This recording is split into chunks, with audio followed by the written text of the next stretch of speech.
Traffic stops were the worst part of night patrol. 2:47 in the morning, highway empty except for scattered semis and this Aston Martin doing 90 in a 65. I hit the lights, watched the sleek black car slow and pull onto the shoulder with the kind of precision that told me the driver wasn't drunk, just reckless.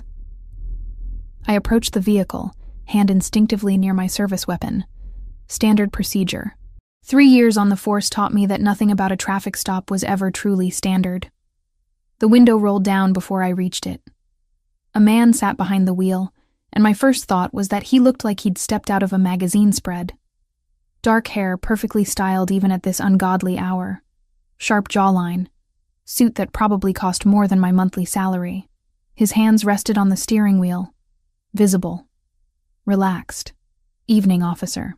His voice was smooth, accent barely there but definitely Italian somewhere in his lineage. I assume you clocked me doing 88. 90, I corrected, pulling out my citation book. License and registration. He reached for the glove compartment with deliberate slowness. Movements calculated to show he wasn't a threat. That alone set off alarm bells. Normal people fumbled, got nervous, made excuses. This man acted like getting pulled over was a minor inconvenience. I don't have either on me, he said, still wearing that slight smile. Cars registered to my company, left my wallet at the office. I studied him more carefully. Mid-30s maybe, eyes an unusual shade of brown that caught the beam of my flashlight. A thin scar cut through his right eyebrow, barely visible unless you were looking for it. Step out of the vehicle, sir. He complied without argument, unfolding from the driver's seat to reveal he was tall, at least 6'2" or 6'3". The suit fit him like it was made specifically for his frame. Because it probably was. Name? I asked, running through the standard questions while my partner Jenkins ran the plates from our cruiser. Luca Ricchetti. Something about the way he said it made me pause. Like he expected me to recognize it. I didn't. You know why I stopped you, Mr. Ricchetti? I have several theories, he said. And there was amusement in his tone that irritated me. But I suspect excessive velocity is the official reason. Jenkins appeared beside me, slightly out of breath. Vehicles registered to Ricchetti Imports. Everything checks out. No license, no registration on his person, I told Jenkins. We're bringing him in for processing. For the first time, Ricchetti's expression shifted. Not to concern, but something closer to interest. Is that really necessary? I can have my assistant bring the documents to the station within the hour. Turn around, hands behind your back. He did, still wearing that infuriating half-smile. As I secured the handcuffs, he leaned slightly closer, voice dropping to barely above a whisper but still audible. I want you to be mine. My hands froze for a second. Excuse me? You heard me, Officer Morgan. His eyes had dropped to my nameplate. I want you to be mine. Heat rushed to my face, equal parts anger and something I refused to name. You're under arrest for driving without proper documentation and reckless driving. You have the right to remain silent, and I suggest you use it. Jenkins took his other arm, shooting me a confused look. We led Ricchetti to the cruiser, and I was hyper-aware of every eye in the vicinity watching. A truck driver had pulled over to watch the scene. Someone across the highway had their phone out, probably recording. Perfect. Just perfect. At the station, processing took all of 20 minutes. Ricchetti sat in the holding area looking completely at ease, like he spent every Tuesday night in police custody. He answered every question with polite accuracy, never losing that calm demeanor. Captain Reed emerged from her office, took one look at him, and her expression went carefully neutral.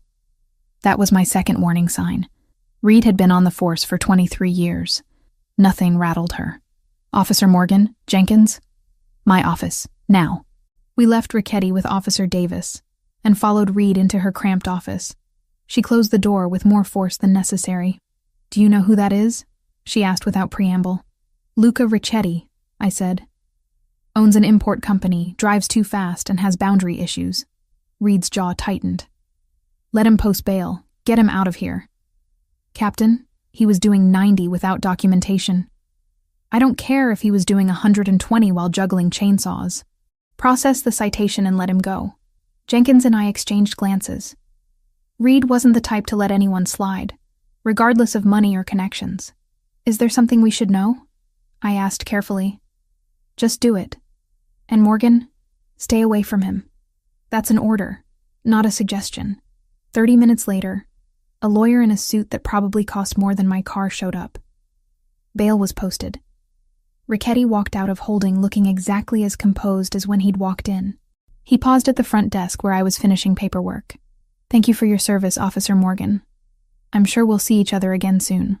I sincerely doubt that, Mr. Richetti. That smile again, the one that made my stomach do something complicated. We'll see. He left. I went home. Took a shower hot enough to scald away the memory of his voice in my ear. That ridiculous statement that still echoed in my head. I want you to be mine. Who said things like that? To a cop? While being arrested? Sleep came eventually, restless and thin. My phone buzzed around noon. I'd pulled a double and was finally off rotation for 36 hours. The text from Jenkins simply said, "Check the department group chat." I opened it to find controlled chaos. Someone had posted a video link. I clicked it, stomach already sinking. The video was grainy, shot from across the highway but clear enough. Me approaching the Aston Martin. Me cuffing Richetti. The angle didn't capture audio, thank God, but the comments underneath were already speculating about who he was, what he'd done. One comment caught my eye. That's Luca Richetti.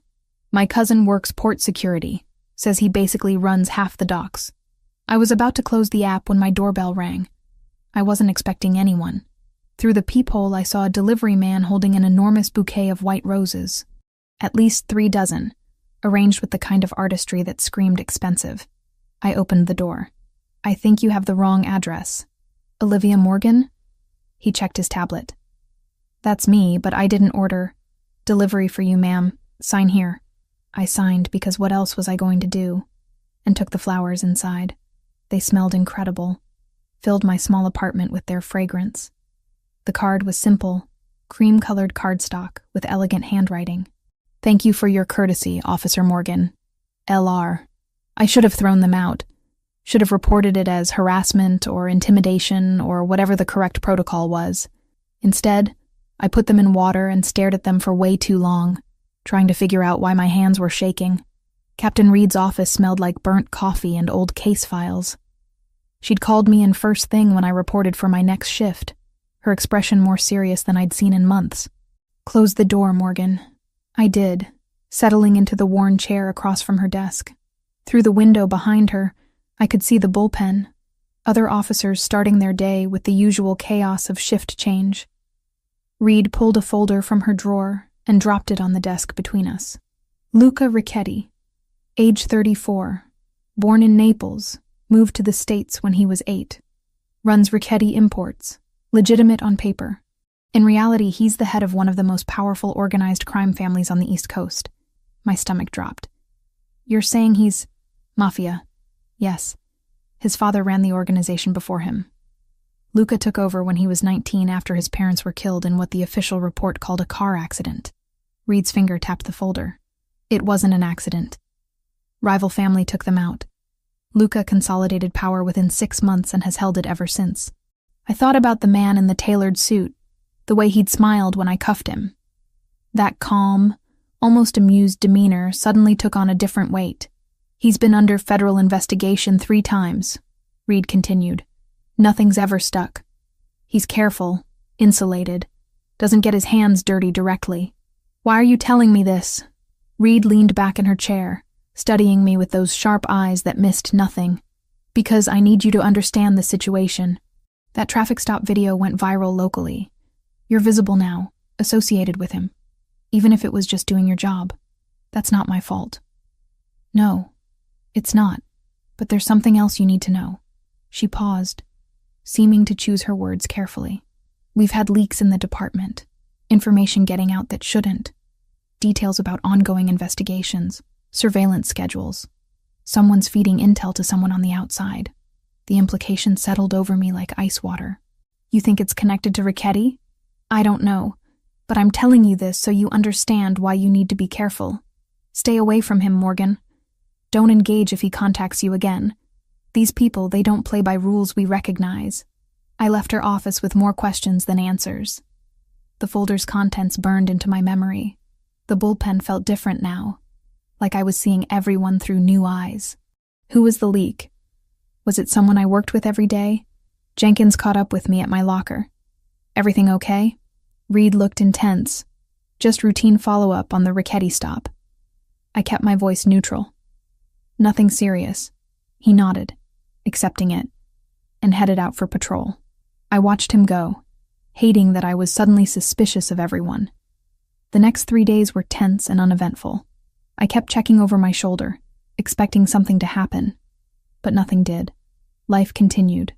I worked my shifts, went home, tried to sleep. Then the coffee shop happened. I stopped at my usual place on 4th Street before my morning shift. I'd been going there for 2 years, knew the staff by name, had my order memorized by everyone who worked the counter. Luca Richetti was sitting at a corner table with a newspaper and an espresso. He looked up as I entered, and that slight smile appeared. "Officer Morgan, what a pleasant coincidence." "Is it?" I kept my voice flat, moved to the counter without acknowledging him further. Ordered my usual, paid, tried to ignore the weight of his attention on my back.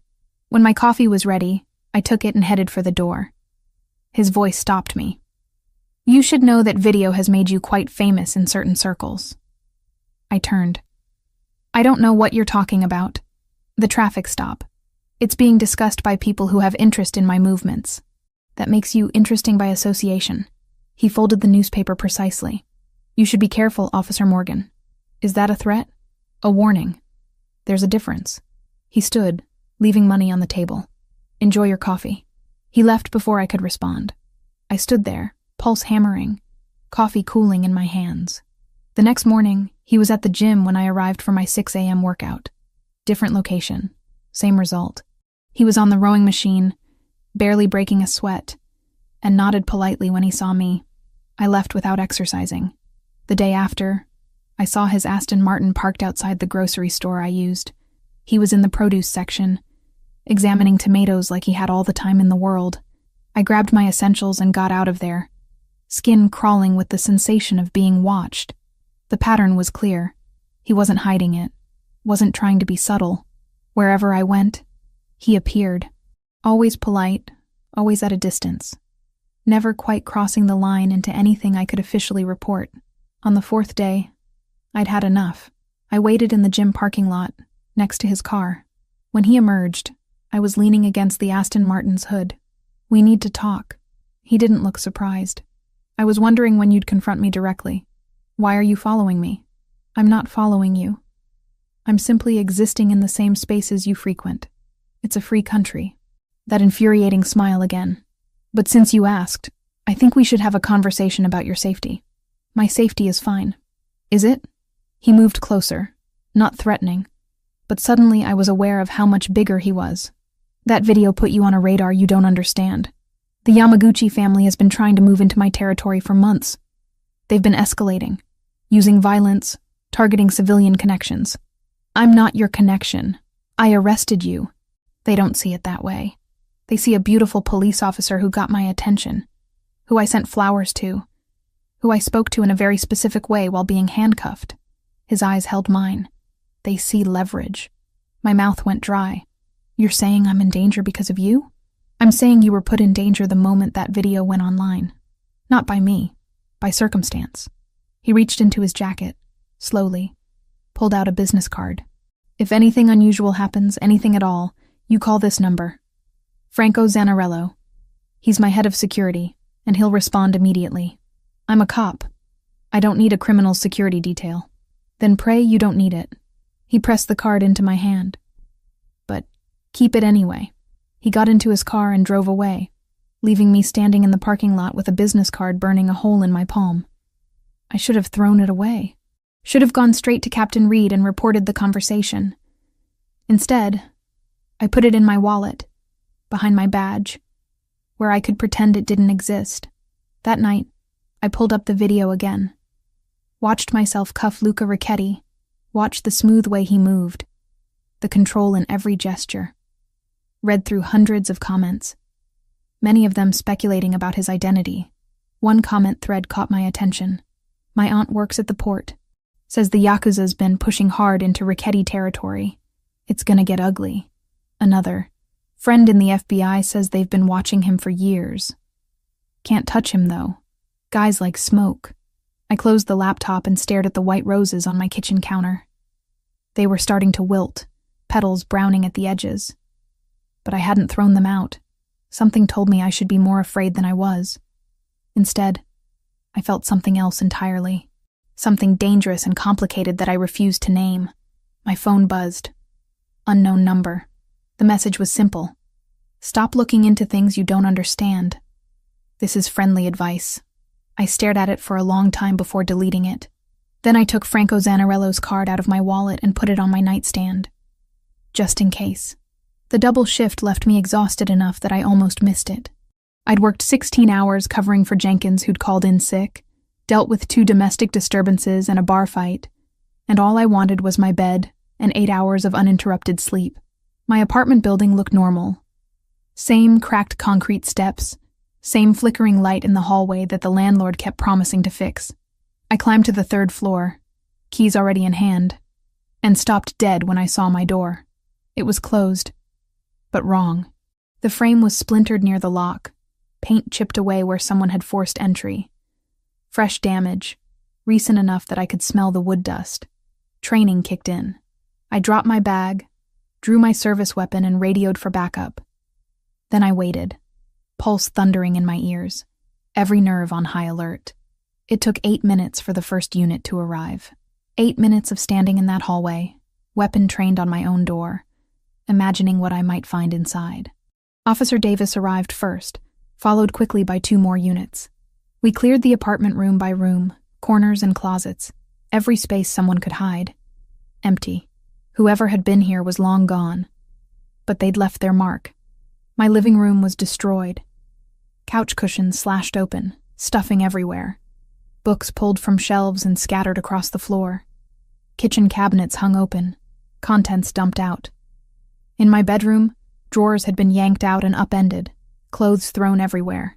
What they hadn't taken was almost more disturbing than what they had. My laptop sat untouched on the coffee table. My grandmother's jewelry, the only valuable things I owned, remained in the box on my dresser. The $70 in my nightstand drawer was still there. This wasn't a robbery. Davis moved through the rooms, documenting everything with his camera. Looks like they were searching for something specific. Any idea what? I shook my head, but my attention was caught by something else. Picture frames on my bookshelf. The ones holding photos of me and my dad at my academy graduation. Me with my college roommates. Me with my mom before she'd passed. All empty. The photos had been removed. "They took my pictures," I said, voice sounding distant to my own ears. Davis came over, examined the empty frames. His expression shifted to concern. "That's not normal." My bedroom wall stopped me cold. Above my bed, someone had spray-painted characters I didn't recognize. Sharp, angular strokes in black paint. They looked Asian, possibly Japanese. "We need to get someone who can translate this," Davis said, already pulling out his phone. I already knew who could tell me what it meant. The business card was still in my wallet, Franco Zanarello's number printed in elegant script. I should call Captain Reed. Should go through proper channels. Should absolutely not contact a known criminal's security chief. I pulled out my phone and dialed Franco's number instead. He answered on the second ring. "Zanarello, this is Officer Olivia Morgan.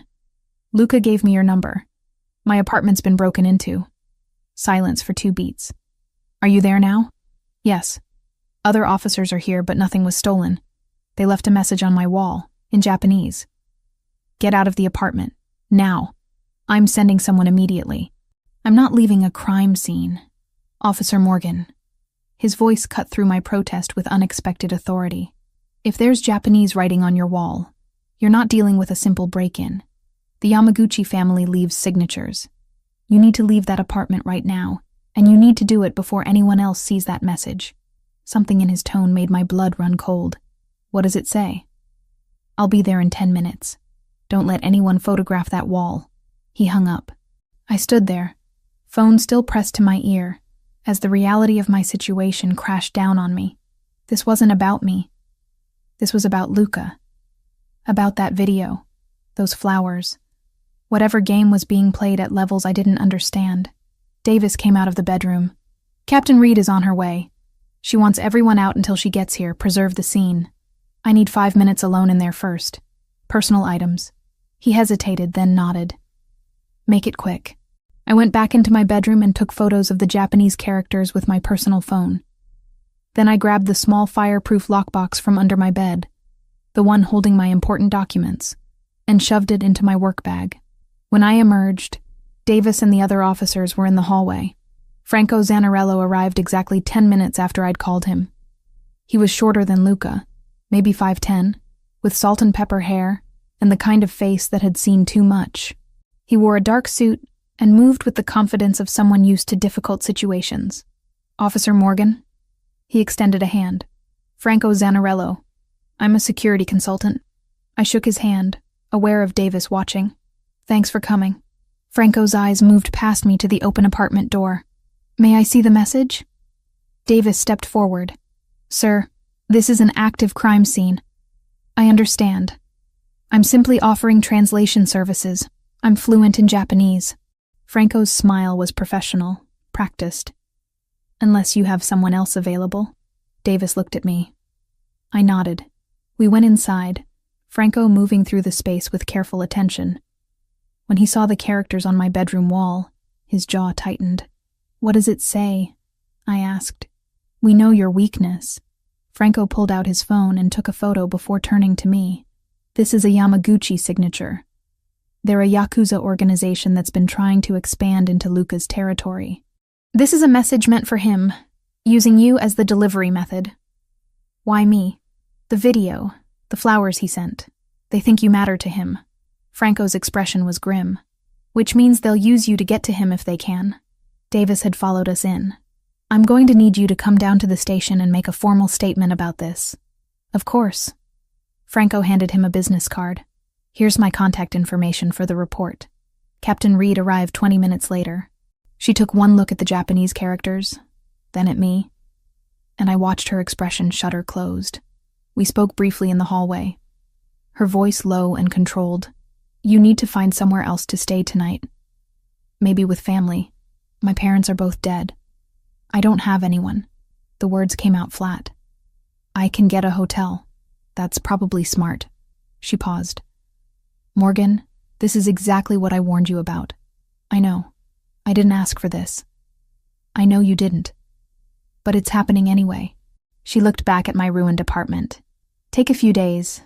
We'll call it personal leave. Get your head straight. Figure out your next move." After she left, I stood in the hallway with my work bag and no idea where to go. My phone buzzed. Franco's number. "Luca would like to speak with you. Would you be willing to meet?" "I don't think that's a good idea." "Officer Morgan, with respect, good ideas left the building when the Yamaguchi broke into your home. Luca can offer protection. He can also explain exactly what you're dealing with." I should have said no. Should have hung up, found a hotel, dealt with this through proper channels. Where? Franco gave me an address. An hour later, I was pulling up to a warehouse in the industrial district. Not what I expected. 2 men in dark suits met me at the entrance, patted me down professionally but not invasively, and led me inside. The warehouse had been converted into something elegant and unexpected. Exposed brick walls, modern furniture, soft lighting. Luca stood near floor-to-ceiling windows overlooking the water, hands in his pockets, staring out at the city lights. He turned when I entered. "Thank you for coming. I know you didn't have to. Your man said you could explain what's happening." "I can. Sit, please." He gestured to a leather couch. "Can I get you something? Water? Coffee?" "Answers would be great." A slight smile. "Direct. I appreciate that about you." He settled into the chair across from me. The Yamaguchi family is one of the largest Yakuza organizations in Japan. 3 years ago, they decided to expand into the United States. They chose the East Coast, specifically territories that I control. Control, I repeated, through illegal activities. Through business, some of which falls outside legal boundaries, yes. I won't insult you by pretending otherwise. He leaned forward slightly. They've been pushing aggressively, targeting my legitimate operations, disrupting supply chains, using violence against associates. 2 months ago, they killed 3 men who worked for me, not criminals, dock workers with families. I thought about my empty picture frames. And I'm caught in this because of a traffic stop? Because of a video that showed me speaking to you in a way that suggested interest? Because I sent you flowers, which confirmed that interest? The Yamaguchi see weakness in attachment, in caring about anything beyond power. His eyes held mine. They think you're my weakness now. They'll try to use you to hurt me. I'm not your weakness. I barely know you. That won't matter to them. The perception is what's dangerous. He stood, moved to a table where Franco had laid out several photographs. This is what they do to people they perceive as leverage. He held up one photo. I looked away after 2 seconds. The image would haunt me anyway. I don't need to see that. You do, actually. You need to understand the kind of people you're dealing with. This isn't petty crime, Officer Morgan. This is organized violence with no regard for innocence or law. I stood up, needing movement. So what am I supposed to do? Hide? Run? Quit my job? You're supposed to let me protect you. Absolutely not. Then at least let Franco install security at your apartment. Cameras, reinforced locks, a panic system linked directly to my people. Your people are criminals. My people are effective. His voice sharpened with frustration. Your police department can't protect you from this. They don't have the resources or the understanding of how the Yamaguchi operate. I do. We stared at each other across the room. He was right. And I hated that he was right. Enhanced security only, I finally said. No guards, no surveillance detail, no further contact between us. You keep your distance, I keep mine, and eventually they'll lose interest. You don't know them like I do. Then I'll learn fast. Franco appeared in the doorway. I can have a team at her apartment within the hour, full installation by morning. Luca looked at me. That acceptable? I nodded. 2 days later, when I felt brave enough, Luca showed up at my door himself. It was late, past 11, and I'd been staring at my freshly painted bedroom wall for an hour. Franco's team had removed the Japanese characters, patched the damage, made everything look normal again. But I couldn't unsee those words. The knock was soft. I checked the new security monitor, another addition from Franco's team, and saw Luca standing in my hallway holding takeout bags. Against every instinct screaming at me to leave the door closed, I opened it. I brought dinner, he said. I thought you might not have had time to eat properly. The smell of garlic and tomato hit me, and my stomach reminded me I'd survived on coffee and protein bars all day. I stepped aside to let him in. He set the bags on my kitchen counter, moving with the same careful grace I'd noticed that first night. Italian, I hope that's acceptable. Why are you really here? Because 2 days ago, you experienced something traumatic, and I'm partially responsible for that. Because I wanted to check on you personally. He started unpacking containers. And because I think we should talk, really talk, about what happened to me when I was 19. About what it's like to live in this world. About why I do what I do. I sat down at the counter.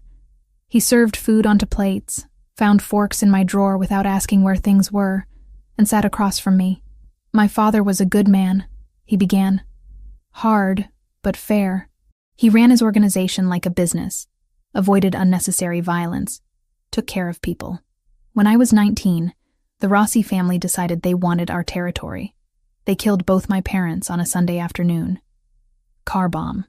I was supposed to be in that car too, but I'd stayed late at the warehouse. I listened. Food forgotten. I had a choice. Walk away, let the family fall apart, start over somewhere clean, or take control, become exactly what my father had been.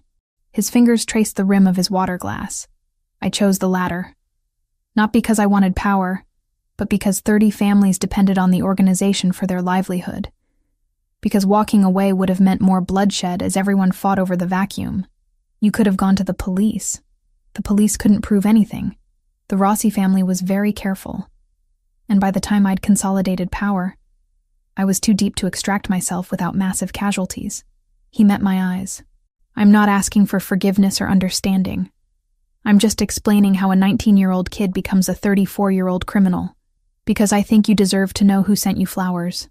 We talked until after 2 a.m, about his parents, about my father who died responding to a domestic violence call when I was 15, about the choices that shape us, the paths we can't walk back from, the weight of responsibility neither of us had asked for.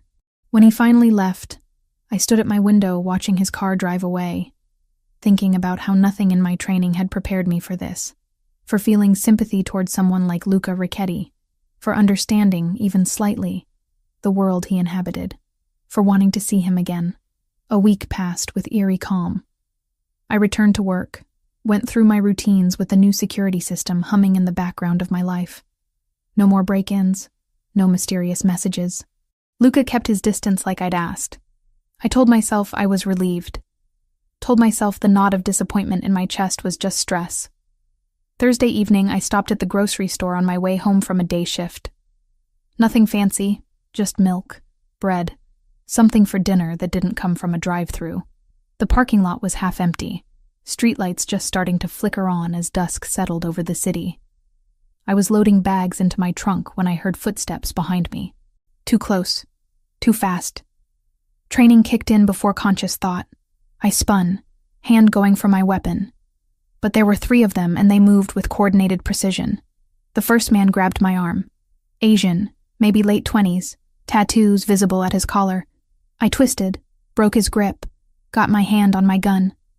The second man hit my wrist hard enough that my fingers went numb, and the weapon clattered to the pavement. "Don't make this difficult," the third one said. His English was perfect, but accented. "Get in the van. No one needs to get hurt." A white cargo van sat idling 3 spaces away, side door open. Waiting. I screamed. Drove my elbow into the closest man's solar plexus, felt the satisfying whoosh of air leaving his lungs. Someone grabbed my hair, yanked me backward. I went with the momentum, used it to throw my full weight against him. We both hit the ground. My radio. I slapped at my belt, found it, managed to hit the emergency button before someone kicked it out of my hand. The device skittered under a car, red light blinking. They were dragging me toward the van when headlights blazed across the parking lot. A black SUV came around the corner too fast, tires screeching. It slammed to a stop between me and the van. Luca emerged from the driver's side. Franco came from the passenger side. Both moved with lethal purpose. What happened next lasted maybe 30 seconds but felt like an hour. Franco hit the first man with something that looked like practiced brutality, efficient and brutal. Luca grabbed the one holding me, and I watched him transform into someone I hadn't seen before.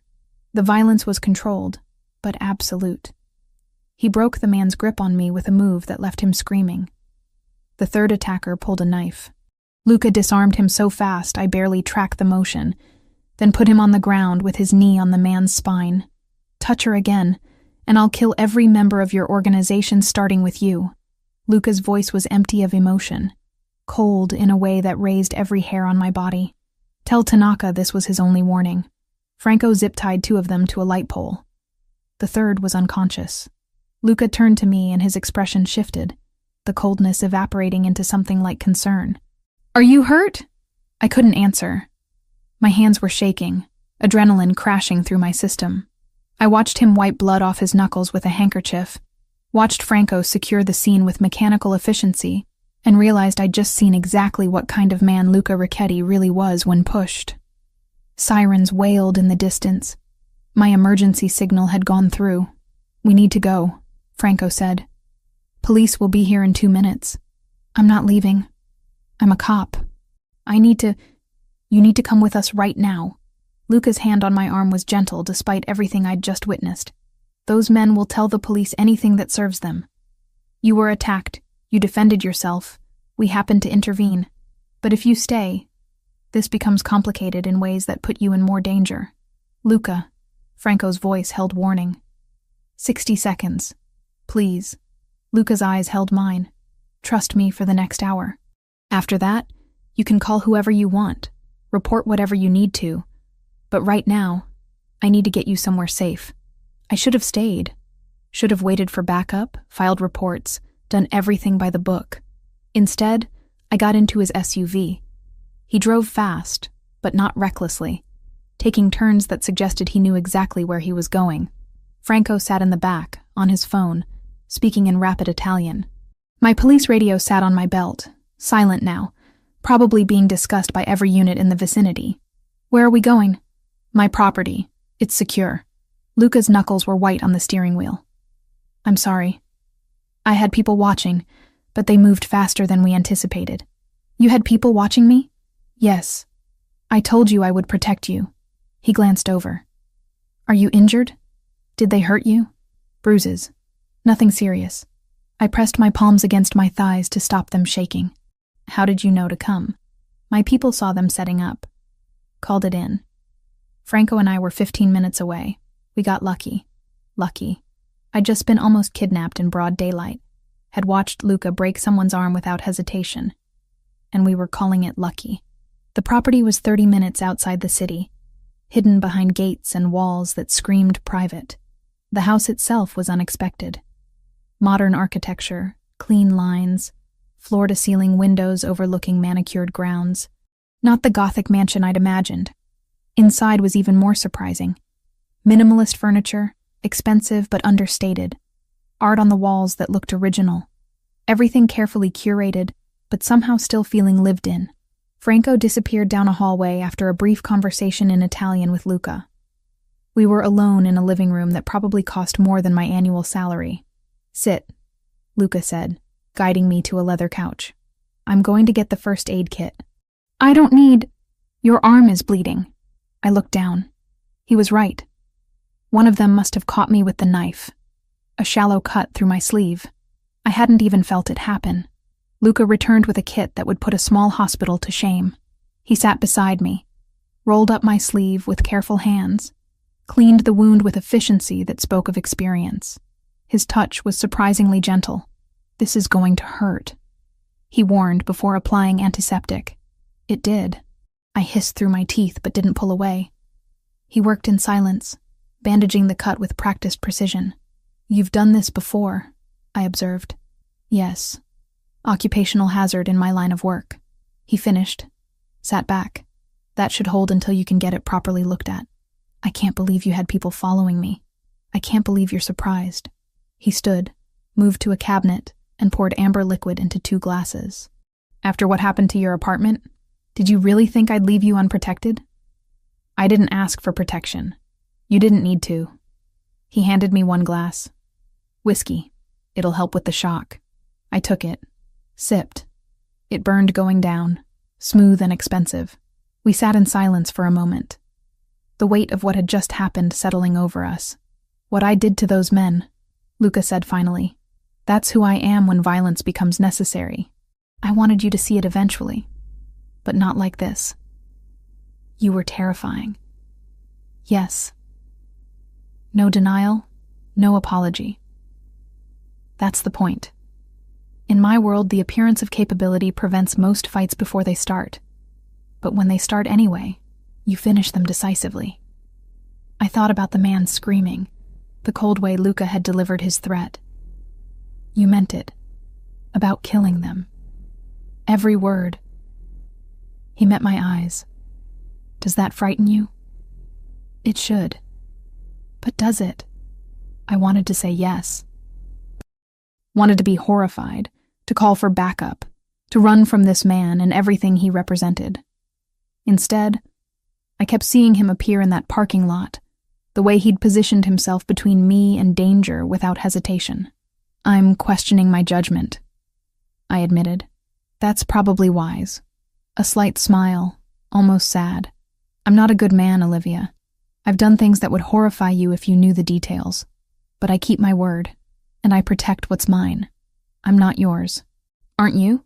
He leaned forward, close enough that I could smell cedar and something darker. Every time I close my eyes, I see you standing on that highway, chin up, refusing to be intimidated. Every conversation we've had has made me want more. You're in my head in ways I haven't allowed anyone to be in 15 years. My breath caught. Luca, I know. You're a cop. I'm everything you're supposed to stand against. It's impossible and inappropriate and probably dangerous for both of us. His hand came up, fingers brushing my jaw so gently it was almost imaginary. But tell me you don't feel this too. I should have pulled away. Should have said something professional, something that established boundaries. Instead, I leaned into his touch, just slightly, and watched his eyes darken. The moment stretched, fragile and charged. Then his phone rang, shattering it. He pulled back, checked the screen, answered. Yes? Listened. Understood. Keep them there. He hung up, expression shifting to business. The police found the men in the parking lot. One of them is talking, claiming you attacked them unprovoked. That's insane. It's strategy. They'll try to discredit you, make you seem unstable or corrupt. He stood. You need to get ahead of this. Call your captain, explain what happened, get on record first. He was right. I pulled out my phone, saw 17 missed calls from the department, called Captain Reed directly. She answered immediately. Morgan, where the hell are you? I'm safe. I'll explain everything, but you need to know what really happened tonight. I told her. All of it, leaving out only the location where I was now. She listened in silence until I finished. Come in tomorrow morning. First thing. We'll sort this out. Her voice softened slightly. I'm glad you're okay. But Morgan, you're getting pulled into something way over your head. I know. After I hung up, Luca gestured to the hallway. Guest rooms are upstairs. You should stay here tonight. Franco's already arranged for clothes and anything else you might need. I should go home. Your home has been compromised once already.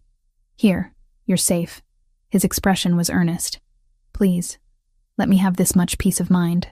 I was too exhausted to argue, too shaken to drive, too confused about everything I was feeling to trust my own judgment. One night, I agreed. Then I figure out what happens next. One night, he echoed, but something in his tone suggested he knew that one night was already more than either of us could take back. Captain Reed's office felt smaller than usual, the walls pressing in as she paced behind her desk. I'd been sitting there for 20 minutes while she read through my written statement for the third time. Let me make sure I understand this correctly. She set the papers down with deliberate care. You were attacked in a grocery store parking lot by 3 men with apparent Yakuza connections. Luca Ricchetti and his associate happened to intervene. You then left the scene before backup arrived and spent the night at Ricchetti's property. That's accurate, yes. Morgan. She rubbed her temples. Do you have any idea how this looks? I was almost kidnapped. I defended myself. Civilians helped. I reported it immediately to you. Civilians. She laughed without humor. The head of an organized crime family isn't a civilian. He's a criminal. And you spending the night at his estate raises questions I can't answer for internal affairs. My stomach dropped. IA is involved? The men you fought are claiming you initiated the attack, that they were simply in the parking lot when you assaulted them without provocation. They're saying Ricchetti's men joined in to protect you because you're involved with him. That's completely false. I know that. You know that. But the optics are terrible. Reed sat down heavily. I have to put you on administrative leave, Morgan. Effective immediately. It's not a punishment, it's protocol while we sort through this mess. Captain, please. It's already decided. Turn in your badge and weapon. Take 2 weeks minimum. We'll reassess after Internal Affairs completes their review. Her expression softened slightly. I believe you. But I need you away from this situation before it gets worse. I left the station feeling hollow. My badge and gun sat in Reed's desk drawer. 27 years old, and my career was potentially circling the drain because I'd done nothing wrong, except exist in the same orbit as Luca Ricchetti. My phone rang as I reached my car. Unknown number. Officer Morgan? A male voice, vaguely familiar. This is Detective Kyle Bennett. We met briefly at the station last month. I work Organized Crime Division. I remember. What can I do for you? I heard about what happened last night. I wanted to check in. See if you're okay. He paused. Also wanted to ask if you've been staying at the same address. For report purposes. Something felt off about the question. I'm staying with friends temporarily. Why? Just updating our files. The Yamaguchi situation is active. We want to make sure we can reach you if needed. Another pause. Are you staying at Ricchetti's property? Warning bells went off. Why would you assume that? Just asking. Word travels fast in our division. His tone was casual, but the question wasn't. Listen, if you need anything, or if you want to talk about what you've observed around Ricchetti, my door's open. Sometimes civilians get caught up in situations they don't fully understand. I appreciate the concern, detective, but I'm handling it. I hung up, skin crawling. Something about that conversation felt wrong. The way he'd asked specifically about Luca's property. The casual probe about what I'd observed. 2 days dragged by. I stayed at my apartment despite Franco's warnings, but I was hypervigilant. Every sound was a threat. Every car that drove past was suspicious. I wasn't sleeping, barely eating, jumping at shadows. On the 3rd day, I gave up and went back to the station to collect some personal items from my locker. The building felt alien now, like I was visiting somewhere I no longer belonged. Officers I'd worked with for 3 years suddenly found reasons to be elsewhere when I appeared. I was leaving through the side entrance when I noticed Detective Bennett in the parking lot, standing beside his car, phone pressed to his ear. Something about his posture made me pause in the doorway, out of sight. No, she's not staying there anymore. Back at her apartment. His voice carried across the pavement. I confirmed it this morning. Yes, the one on Oak Street. Pause. I don't know her schedule. I'll find out. Ice flooded my veins. I pulled back into the building, heart hammering. He was feeding information about me to someone. Someone who wanted to know my location, my routine, the leak Reed had mentioned. It was Bennett. I needed to tell someone, but who? Reed was already dealing with IA breathing down her neck. And I had no proof beyond overhearing half a conversation. My phone buzzed. Franco. Officer Morgan, I need you to listen carefully. We have intelligence that suggests another attempt will be made on you. Soon, possibly within the next 48 hours. How do you know this? We have sources inside the Yamaguchi organization. They're planning something bigger this time.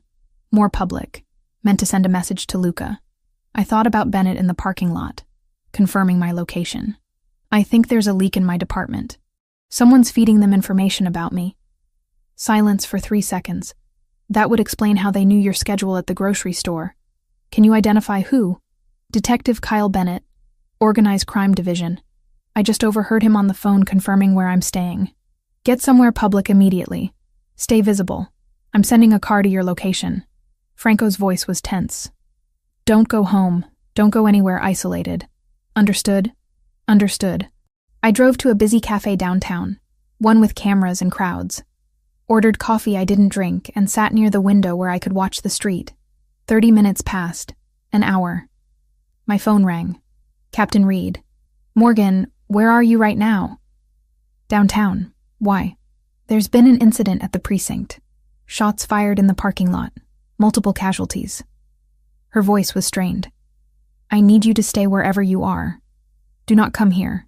What happened? It looks like a coordinated attack. They were waiting for shift change. Maximum personnel in the lot. She paused. Bennett's dead. 3 other officers wounded. My stomach twisted. Bennett had been dirty, feeding information to the Yamaguchi, but he'd still been a cop. Still been someone I'd worked alongside. The waste of it all hit me harder than I expected. Did he?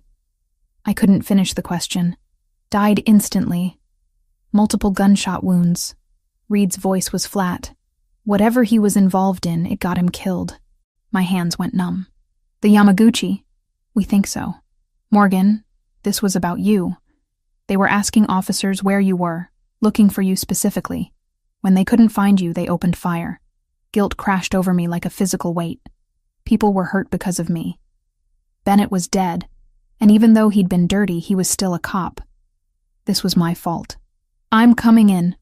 No, you're not. That's exactly what they want. Reed's voice was sharp. They want you exposed. Vulnerable. You stay hidden until we figure this out. I can't just hide while people are dying. You can and you will. That's not a request, Morgan.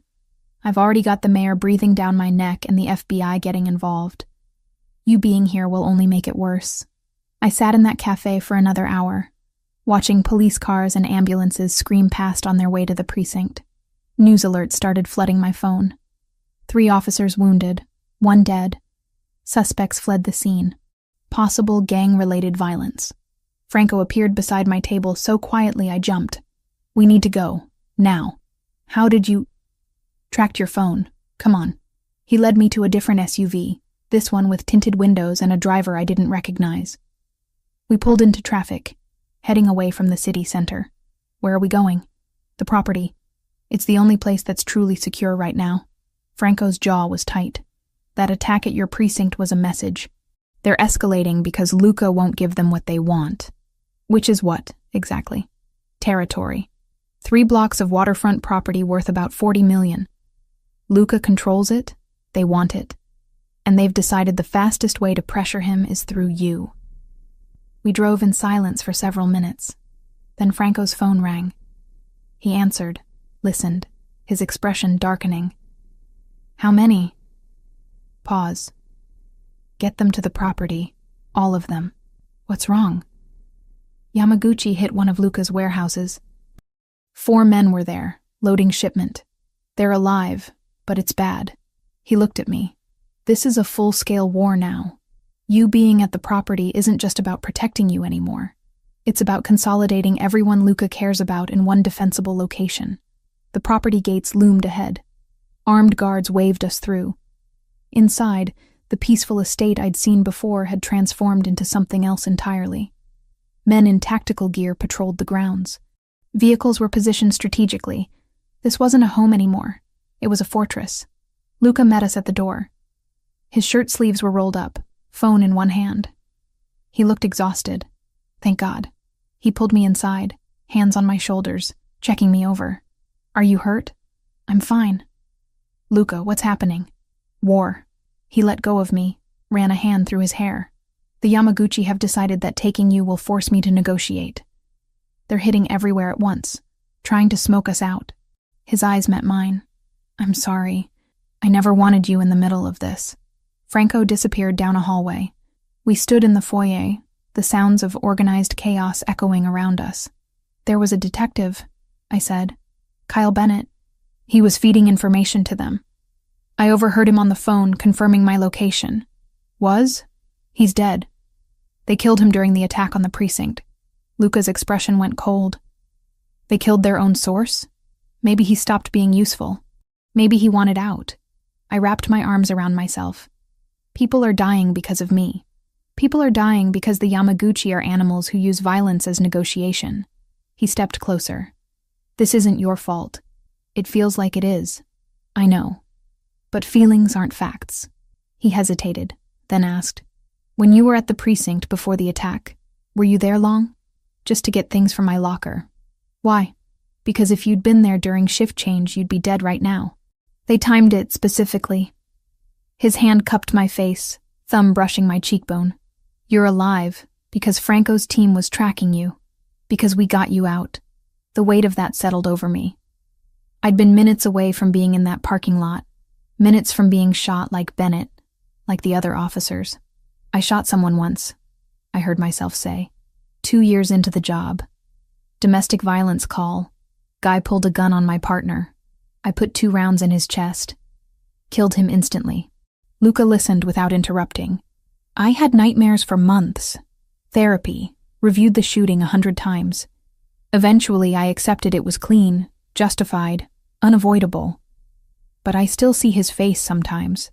I looked up at Luca. "You've killed people. Multiple people. How do you live with that?" "I don't sleep well," he admitted. "And I don't pretend the weight goes away. But I remember why I did it. Who I was protecting. What would have happened if I hadn't?" His voice was quiet. "Every life I've taken was in service of keeping other people alive. That doesn't make it good, but it makes it necessary." Gunfire cracked in the distance. We both tensed. Franco appeared seconds later. "Perimeter's secure. That was just warning shots. They got too close to the north fence." He looked at me. "You should be upstairs, away from windows." Luca nodded. "I'll take her up. Get everyone in position. If they're probing our defenses, they might try something bigger." We climbed stairs to the 2nd floor. He led me to what looked like a study. books lining the walls, heavy desk near the window. But he showed me a panel that opened to reveal a reinforced room behind it. Safe room. If things go bad, you get in here. Door 6 inches of steel, completely soundproof. Has its own ventilation system. He showed me how to lock it from inside. There's food, water, medical supplies, communication equipment to reach Franco directly. You've thought of everything. I've had to. He stepped back out. I need to coordinate with my people. You'll be okay here? I should have been terrified. Should have been calling Reed, demanding protection, doing everything by the book. Instead, I felt strangely calm. Surrounded by criminals and violence, I felt safer than I had in my own apartment. Luca. He turned back. After this is over, assuming we both survive, what happens to us? His expression was unreadable. I don't know, but I'd like the chance to find out. He left me in that study with a loaded gun he'd placed on the desk and instructions to shoot anyone who came through the door who wasn't him or Franco. I sat there, listening to men move through the house below, preparing for war, and wondered how my life had become this, and why some part of me didn't want to go back. 3 days blurred together inside the property. Meals appeared at regular intervals brought by staff who moved like ghosts. Franco checked on me hourly with updates that told me nothing and everything at once. Perimeter secure, no movement, holding position. I slept in a guest room that felt more like a luxury hotel than a safe house. Silk sheets, view of gardens I couldn't walk through, bathroom marble tiled and stocked with expensive products. Every comfort except freedom. Luca was everywhere and nowhere. I'd hear his voice in other rooms, catch glimpses of him through doorways deep in conversation with Franco or other men whose names I didn't know. He looked exhausted, running on too much coffee and not enough sleep.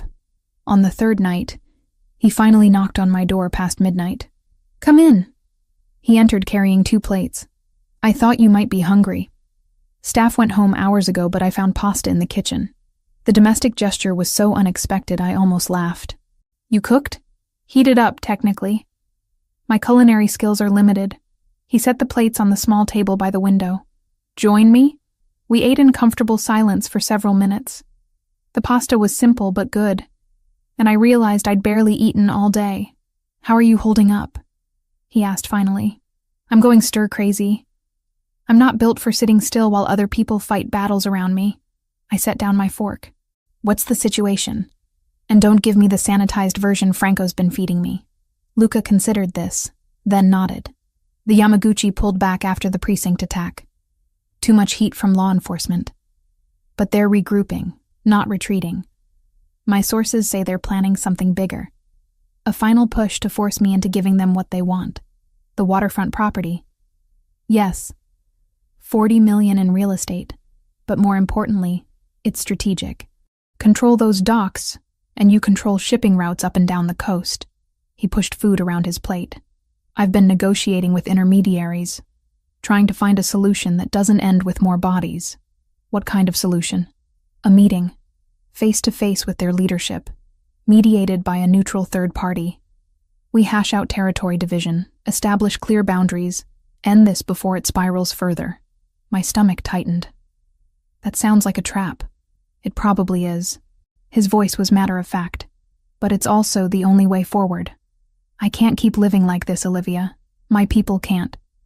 And neither can you. When? 2 days. They're still finalizing the location. He met my eyes. If something happens to me at that meeting, Franco has instructions. He'll make sure you're protected, get you relocated if necessary. Don't talk like that. I need to be realistic. The Yamaguchi don't negotiate in good faith. There's a very real chance I won't walk out of that room. He leaned forward, which is why I need to say something now, while I still can. My heart hammered against my ribs. I've spent 15 years keeping everyone at arm's length. Relationships were leverage, attachments were weakness. I built walls around myself that I thought were impenetrable. His hand reached across the table, fingers brushing mine. Then you arrested me, and those walls started cracking. Luca, let me finish. Please. His thumb traced circles on my wrist. Every conversation we've had, every moment you've been in the same room, I felt something I convinced myself I was incapable of feeling. You make me want to be different, better, to find a way out of this life that doesn't end with me in a grave before 40. I should have pulled away, should have reminded him of all the reasons this was impossible. Instead, I turned my hand over, lacing our fingers together. I became a cop because I wanted to fix things, to make the world safer, more just. Black and white morality. I laughed softly. Then I met you, and suddenly everything's gray. I should despise everything you represent. Instead, I see a man who's trying to protect people the only way he knows how. That's generous. It's the truth. At least my truth. I squeezed his hand. I'm terrified of what I feel for you. It goes against everything I believe in, everything I've worked for. But it's there anyway, and I'm tired of pretending it isn't. He stood, pulled me up with him. We were inches apart, his free hand coming up to cup my face. If I kiss you right now, there's no taking it back. No pretending this is just circumstance or proximity. I know. You're sure? Instead of answering, I closed the distance. The kiss was gentle at first, almost tentative. Then his arm wrapped around my waist, pulling me closer. And the gentleness dissolved into something urgent and desperate, like we were both drowning and each other was air. When we finally broke apart, both breathing hard, he pressed his forehead to mine. Stay with me tonight. Not for anything except sleeping. I just want to know you're close. We ended up in his room down the hall. It was surprisingly simple compared to the rest of the house. King-sized bed, minimal furniture, walls painted soft gray. Personal in a way the guest spaces weren't. We lay on top of the covers, still fully clothed, face to face in the darkness. His fingers traced lazy patterns on my arm. Tell me something true, he said softly. Something you've never told anyone else. I thought about it. Sometimes I'm glad my dad died when I did. I was 15, still young enough that he's frozen in my memory as perfect. If he'd lived, I would have eventually seen his flaws, his mistakes, been disappointed by him. I paused. I feel guilty about that, like I'm not allowed to be grateful for tragedy. You're allowed to have complicated feelings about trauma. His voice was understanding. That doesn't make you a bad person. Your turn. Something true. He was quiet for so long I thought he wouldn't answer. I think about leaving constantly. Selling everything, walking away, starting over somewhere no one knows my name. But I'm afraid that wherever I go, I'll still be this person. That violence and control are too deeply woven into who I am to ever extract. You're more than what you've done. Maybe. Or maybe I'm exactly what I've done, and everything else is wishful thinking. He pulled me closer. But with you, I want to try. Want to believe I could be different. We fell asleep like that, tangled together. And for a few hours the war outside those walls didn't exist. Morning came too soon. I woke to find Luca already up, standing at the window in the soft light of dawn. He'd put on fresh clothes, looked like he'd showered. Coffee's on the nightstand, he said without turning. Franco's briefing is in an hour. The meeting's been confirmed for tomorrow afternoon. I sat up, reaching for the coffee. It was surprisingly good. Where? Abandoned warehouse on the waterfront. Neutral territory. Supposedly swept for weapons and surveillance. He finally turned to face me. I'm bringing Franco and 2 others. The Yamaguchi are bringing the same. Everyone goes through metal detectors before entering. That doesn't make me feel better. It shouldn't, but it's the best option we have. He crossed to the bed, sat on the edge. I need you to promise me something. What?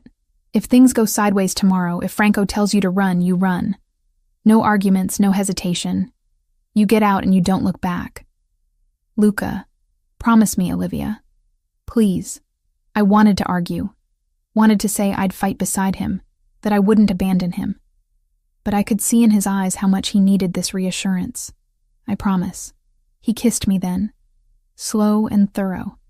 Like he was memorizing the taste. When he pulled back, there was something fierce in his expression. This isn't goodbye. I'm coming back.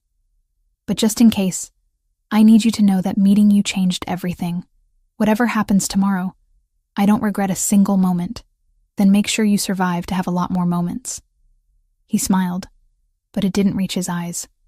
I'll do my best. The rest of the day moved with painful slowness. Luca was in meetings constantly, planning, strategizing. Franco gave me a brief tutorial on the safe room's communication systems, showed me how to access emergency funds if I needed to disappear. Everyone was preparing for the worst while hoping for the best. Evening found me in the kitchen attempting to make coffee and failing miserably at the complicated machine. Luca appeared behind me, reached around to adjust settings, and suddenly it was working. "You make terrible coffee," I observed. "I have many flaws." He wrapped his arms around my waist, chin resting on my shoulder. "That's definitely one of them. What are the others?" "Stubbornness, control issues, tendency to solve problems with violence first and questions later." He paused. "Falling for a cop who arrested me, which might be the biggest flaw of all." I turned in his arms. "Or the smartest thing you've ever done. We'll see." He kissed my forehead. "Tomorrow, after the meeting, assuming everything goes according to plan, I want to take you somewhere. Just us, no guards, no war. Somewhere normal." "Where?" "There's a stretch of beach about an hour north. Private, quiet. I bought the land years ago thinking I might build something there someday." His thumb brushed my cheekbone. "I want to walk on that beach with you and pretend we're just two people figuring out if this could work. I'd like that." We spent that night together again, but this time it was different. More intense, more present. Like we were both acutely aware that tomorrow could shatter everything. We talked until the early hours, about everything and nothing, childhoods and dreams, fears and regrets. When exhaustion finally pulled us under, I lay in his arms thinking about impossible futures and dangerous presents, about the line I'd crossed by falling for him, and whether I could ever find my way back. I didn't want to. Luca insisted I stay at the property during the meeting. I argued for 20 minutes before Franco quietly reminded me that my presence would only complicate an already volatile situation.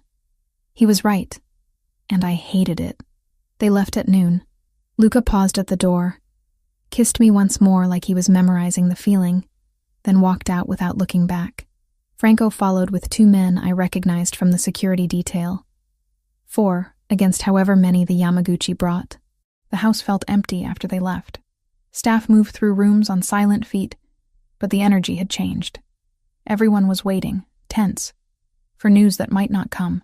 I tried to distract myself, attempted to read, gave up after 3 pages, made coffee, poured it out untouched, paced the study until my legs ached, finally settled by the window, watching the driveway, phone clutched in my hand. An hour passed, then another. My mind created 1,000 scenarios, each worse than the last. Ambush, execution, betrayal. At hour 3, my phone rang. "Franco. It's happening. Not good." Then gunfire erupted through the speaker, and the line went dead. My heart stopped. I tried calling back. Nothing. Tried Luca's phone. Straight to voicemail. Tried Franco again. No answer. The security guard stationed outside my door knocked. "Miss Morgan, we have orders to move you to the safe room immediately." "What's happening?" "Unknown situation at the meeting location. Protocol is to secure you until we have more information." I let him lead me to the reinforced room behind Luca's study, but I didn't lock the door. I sat there, phone in hand, willing it to ring. 10 minutes. 20. Nothing. Then movement outside. Multiple vehicles coming up the driveway too fast. I ran to the window, saw Franco's SUV screech to a stop. Men poured out, and they were carrying someone. Luca. I was down the stairs before conscious thought, bursting through the front door as they carried him inside. Blood stained his white shirt, and his face was too pale. "What happened?" I demanded. Franco's face was grim. Trap. They had someone on the inside we didn't know about, another cop they'd been paying off. When negotiations started, Yamaguchi pulled weapons they'd hidden in the walls. It was an ambush. They laid Luca on the dining room table, and I got my first good look at the damage. Gunshot wound to his left shoulder, another that grazed his ribs. Bleeding, but not arterial. Franco had taken a bullet to the leg, was limping badly, but still giving orders. Training kicked in. I'd done trauma response training at the academy. I need towels, hot water, first aid supplies. Now. Someone ran. I pressed my hands to Luca's shoulder, applying pressure. His eyes opened, unfocused, then found mine. "You're supposed to be in the safe room," he managed. "Shut up, stay still." My hands were shaking, but my voice was steady. "Franco, what happened to the Yamaguchi? Their leader's dead. Caught in the crossfire. So is Bennett. He tried to run when everything went sideways." Franco lowered himself into a chair, wincing. "We got out, but it's going to get worse before it gets better. The Yamaguchi will retaliate for their boss." Supplies arrived. I worked on Luca's wounds, cleaning, packing, bandaging. The shoulder was bad, but the bullet had gone through. Ribs were superficial. He'd been incredibly lucky. "You need a hospital," I told him. "Can't. Questions I can't answer." His hand caught mine, squeezed. "You've got steady hands for someone who's terrified." "Who says I'm terrified? I can feel you shaking." "That's just adrenaline." I finished with his shoulder, moved to the rib wound. Bennett was alive? This whole time? They'd been working with someone else in the department. Another detective. Someone from narcotics. He confirmed the setup. Gave them our positions. Luca's jaw tightened. Got himself killed in the crossfire. Guess that's what happens when you play both sides. Franco was being tended to by another man, the bullet extracted from his thigh. He'd refused anything stronger than whiskey for the pain. When it was done, he limped over to where Luca lay. "We need to move, everyone. They'll hit the property next. Try to finish what they started." "Where?" Luca asked. "The beach house. It's off the books. Secure. They don't know about it." Franco looked at me. "You're coming too. Not a request. I should have called Reed. Should have reported everything. Let proper authorities handle it. Instead, I nodded. We moved fast. Luca could walk with support. I helped him to the SUV while others loaded supplies, weapons, equipment. The small convoy left the property within 30 minutes, leaving a skeleton crew to defend what was likely about to become a war zone. The drive took an hour and a half. Luca sat beside me, head back against the seat, breathing carefully. I kept checking his bandages for fresh blood. The wounds had stabilized, but he needed proper medical attention soon. "I'm sorry," he said quietly. "For what?" "Getting you deeper into this. You saved my life back there, and now you're an accessory to God knows how many crimes." I made my choice. I took his hand, eyes open, fully aware. "I chose you, even knowing what that means, especially knowing what it means." The beach house was small, modern, built into the dunes with floor-to-ceiling windows overlooking the ocean. Isolated enough that our closest neighbor was 2 miles away. Franco had a doctor waiting, someone discreet who asked no questions. While the doctor worked on Luca properly, stitching and medicating, Franco pulled me aside. "What happened in that warehouse changes things. The Yamaguchi's second-in-command will take over. He's younger, more aggressive.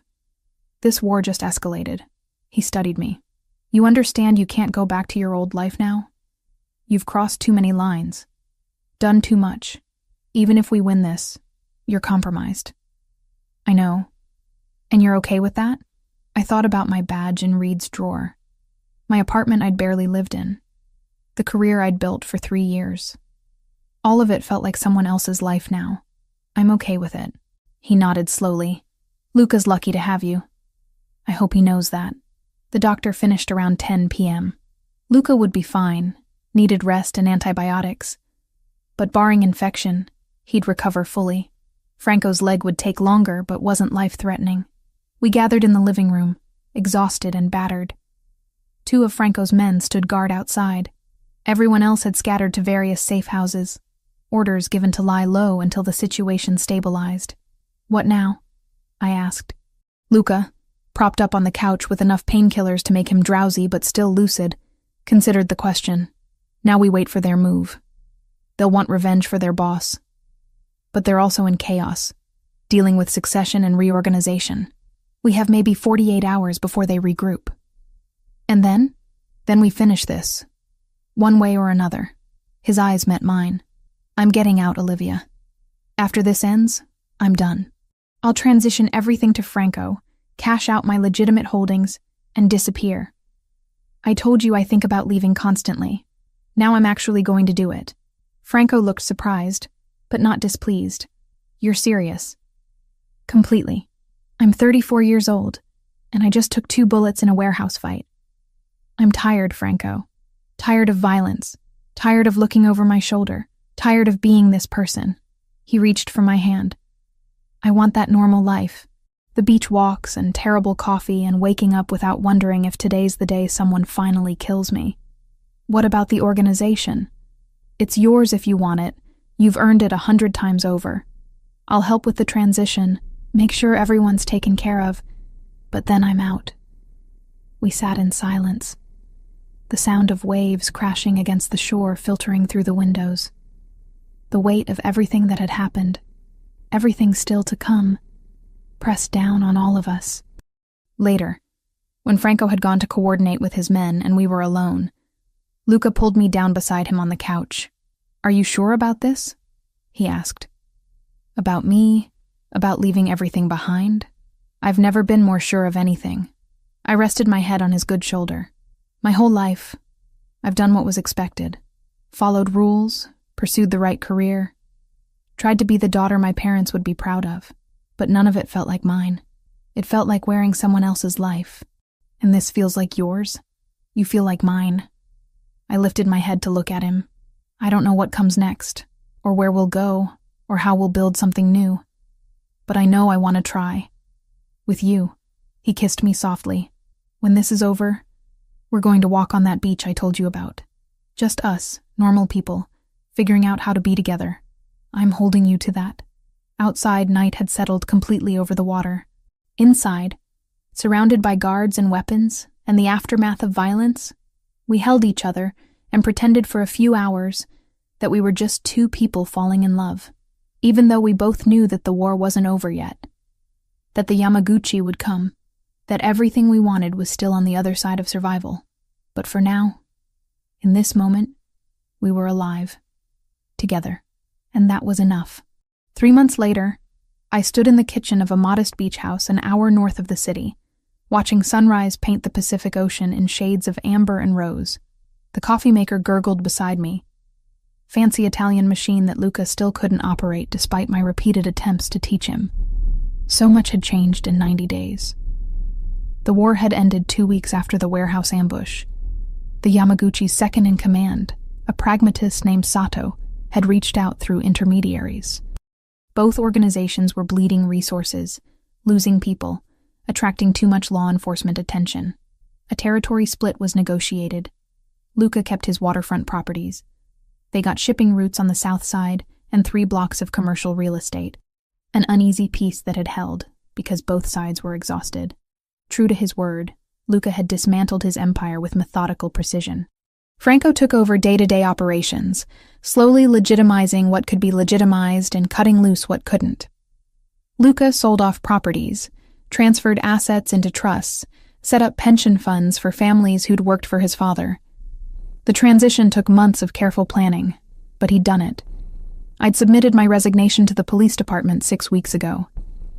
Captain Reed had accepted it without surprise, her expression understanding when I met with her in a neutral location. We didn't discuss details. She didn't ask where I was going or who with. We both knew, and she'd chosen to let me walk away cleanly. No charges, no investigations into my actions during the Yamaguchi situation. A gift I hadn't expected but deeply appreciated. The Internal Affairs Review had concluded I'd acted appropriately given the circumstances. Self-defense against verified gang members. But everyone understood I couldn't return. Not after the choices I'd made. Not after crossing lines that couldn't be uncrossed. I'd processed the loss of my career in stages. Anger first, at the unfairness of it.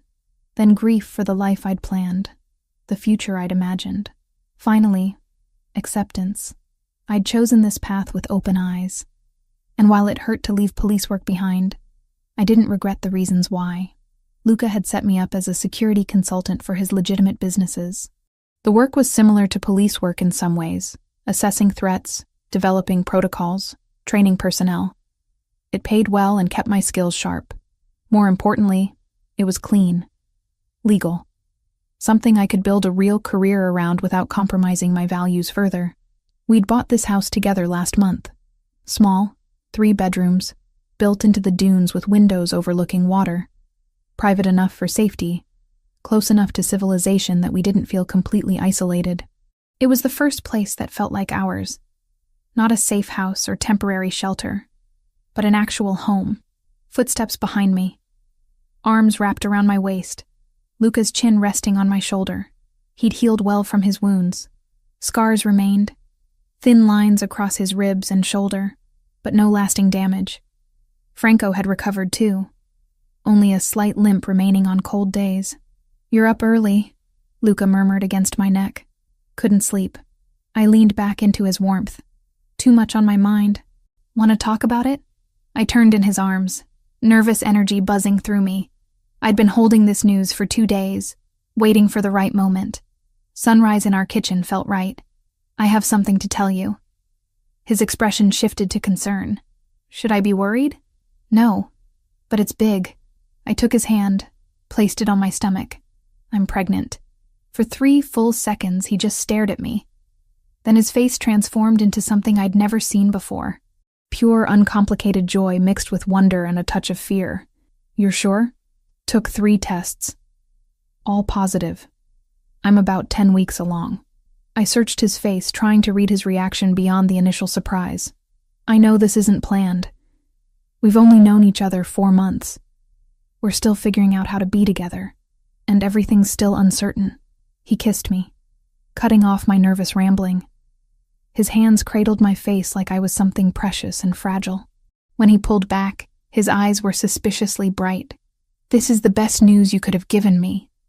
Relief flooded through me so intensely my knees went weak. "Really? Because I spent the last 2 days convinced you'd think it was too soon, that we weren't ready." "It is too soon. We're absolutely not ready." He laughed, the sound full of genuine happiness. "But I don't care. A baby, Olivia. Our baby. This is everything I didn't know I wanted until right now." "You're not scared?" "Terrified," he admitted. "I have no idea how to be a father. My own died when I was 19, and before that he was teaching me how to run a criminal empire, not how to change diapers or go to parent-teacher conferences." His thumb brushed my cheekbone. "But I want this. Want to give our child the life I never had. Normal, safe, filled with choices instead of obligations." I pressed my forehead to his. "We're going to be terrible at this. Probably. But we'll be terrible together." He pulled back slightly. "Although we should probably get married before the baby comes. I'm traditional about some things. Did you just propose? That was definitely not a proper proposal." "I'll do better, I promise. With a ring and everything." He grinned. "But yes, eventually, I'm absolutely proposing. If you'll have me. Let me think about it." I pretended to consider. Reformed Mafia boss with terrible coffee skills and a tendency to solve problems with violence. What's not to love? "I'm working on the violence thing." "I know you are." I kissed him softly. "And yes, when you ask me properly, I'll say yes." We stood in our kitchen as morning light filled the space, holding each other. The future suddenly more real and tangible than it had been minutes before. Not the future I'd planned when I'd graduated from the police academy at 24, but maybe a better one. Franco arrived mid-morning for his weekly check-in. He'd been staying in the city, managing the transition while Luca and I built our new life at the beach. His leg had healed well, only bothering him when weather changed. He looked good, more relaxed than I'd ever seen him. "You both look disgustingly happy," he observed, accepting coffee from Luca. "What happened?" "We're having a baby," Luca announced, unable to contain his grin. Franco's eyebrows shot up. Then a slow smile spread across his usually serious face. "Congratulations, both of you. A baby. That's wonderful news. How are things in the city?" I asked, steering the conversation to business. "Stable. The Yamaguchi are keeping to their territory. We're keeping to ours. Most of our former operations are fully transitioned now. I've got legitimate business managers running the legal companies, and the less legal stuff is being phased out gradually." He pulled out a folder. "Which brings me to why I'm here. Final paperwork for you to sign, Luca. After this, you're officially out. Clean break." Luca took the folder, flipped through documents with practiced efficiency. "The pension arrangements for the families? All set. Everyone who worked for your father or directly for you gets monthly payments. Enough to live on comfortably, with increases built in for inflation. Franco sipped his coffee. You're leaving them better off than most bosses would. They were loyal for 2 decades, some of them for longer. It's the least I can do. Luca signed papers, passed them back. And you're sure you want to keep running things? I am, but I'm doing it differently. No unnecessary violence, no expansion wars, just managing existing interests and slowly going legitimate. Franco met Luca's eyes. You taught me there's a better way. I'm putting that into practice. After Franco left, Luca and I walked the beach. The same stretch he'd told me about that first night in his study, when everything was still new and dangerous. We'd walked it dozens of times now, but it never got old.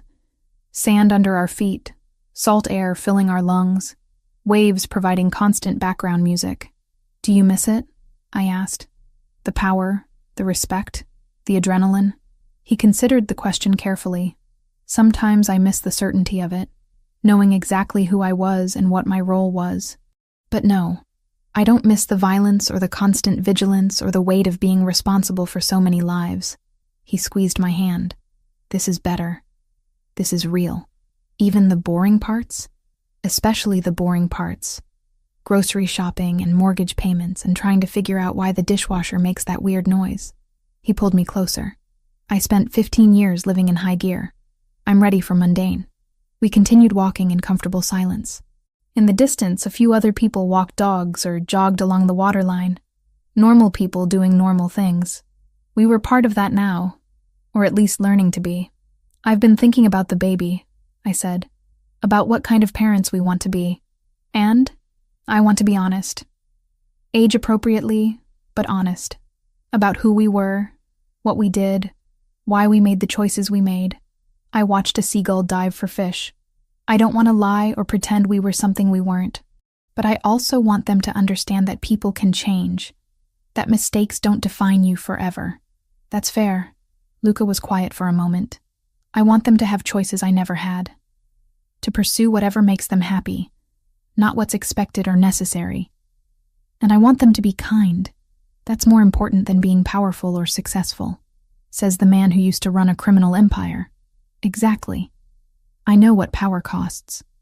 I'd rather our kid be a good person than a powerful one. We turned back toward the house. In a few hours, I had a doctor's appointment, the first official prenatal visit. Luca was coming with me, nervous and excited in equal measure. Normal couple things, except neither of us was particularly normal. That evening, we sat on our back deck watching sunset paint the sky. Luca had attempted dinner, pasta with sauce from a jar, basic but edible. We ate while stars appeared one by one overhead. I've been thinking about names, Luca said suddenly. It's a little early for that. I know, but if it's a boy, I'd like to name him after my father. Antonio, if you're okay with that. I thought about the man in old photos Luca had shown me. Serious face, kind eyes, dead because of the world he'd inhabited. I think that's beautiful. And if it's a girl, I was thinking about your mother. What was her name? Catherine. Catherine Ricchetti. He tested it out. I like it. We're not married yet. Might be Catherine Morgan Ricchetti. I smiled. Or something else entirely. We have 7 months to decide. 7 months. He pulled me against him. This time last year, I was planning territorial expansions and managing conflicts with 3 different organizations. If someone had told me that 12 months later I'd be sitting on a deck with a pregnant cop planning baby names, I would have thought they were insane. Life's funny that way. It is. He pressed a kiss to my temple. But I wouldn't change any of it. Not the traffic stop, not the warehouse fight, not the impossible choices. All of it led here, and here is exactly where I want to be. Later, lying in bed in our little house by the sea, I thought about the path that had brought us to this moment. From that highway at 2 a.m. to here. Every decision, every risk, every line crossed. None of it had been easy. Most of it had been terrifying. But Luca was right. This was exactly where I wanted to be. His arm tightened around me. What are you thinking about? How I arrested you 4 months ago and now we're having a baby. When you put it that way, it sounds completely insane. It is completely insane. I tilted my head to look at him, but it's our insane, and I wouldn't trade it for anything. He kissed me, slow and deep, and I tasted our future in it. Not perfect, not uncomplicated, but real and ours, and built on a foundation of choices we'd both made with open eyes. Outside, waves crashed against the shore in eternal rhythm. Inside, we held each other and dreamed about the life we were building, the baby who would arrive in 7 months, the wedding we'd plan eventually, the normal, boring, beautiful existence we'd fought so hard to claim. Morning would bring new challenges. Luca's coffee would still be terrible. I'd probably overcook breakfast while trying to read pregnancy books simultaneously. We'd argue about furniture for the nursery and whether we needed to move somewhere with better schools eventually. But tonight, in this moment, everything was perfect. And that was enough.